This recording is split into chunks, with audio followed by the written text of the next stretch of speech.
রণক্ষেত্রে পৌঁছে অর্জুন যখন জানতে পারল যে তার সম্মুখে উপস্থিত সকলেই তার আপনজনেরা, তখন অর্জুন বলল, এই যুদ্ধ আমি লড়তে পারবো না। হে মাধব, এর থেকে ঢের ভালো আমি বনবাস চলে যাব, বলে গান্ডীব হাত থেকে নামিয়ে দিল। তাই অর্জুনকে বোঝানোর জন্য ভগবান শ্রীকৃষ্ণ বলছেন, হে পার্থ, এত বেশি ভাবনা তোমার কিসের? এত বেশি ভয় কেন করো? শক্ত হও, মনোবল যোগাও, দয়া করে গান্ডীব হাতে ধরো। যাদের তুমি ভাবছো আপনজন, তারা তোমার আপন কেউই নয়। এই যুদ্ধ তোমায় লড়তেই হবে যেন, দয়া করে আর পেও না ভয়। কেন বলছো পার্থ তুমি যুদ্ধ করবে না আর?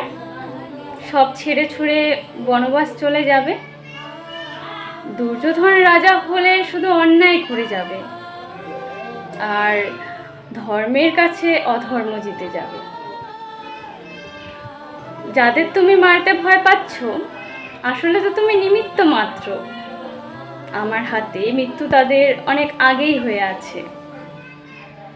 হে অর্জুন, ব্যাকুল হয়েও না, চিত্ত শান্ত করো, দয়া করে ভয় পেও না মিছে। হে পার্থ, তুমি দয়া করে ভয় পেও না মিছে।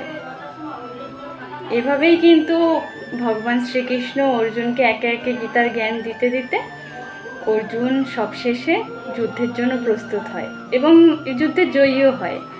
আসলে যার সারথি ভগবান শ্রীকৃষ্ণ নিজে, তাকে তো জয়ী হতেই হতো, তাই না? রাধে রাধে।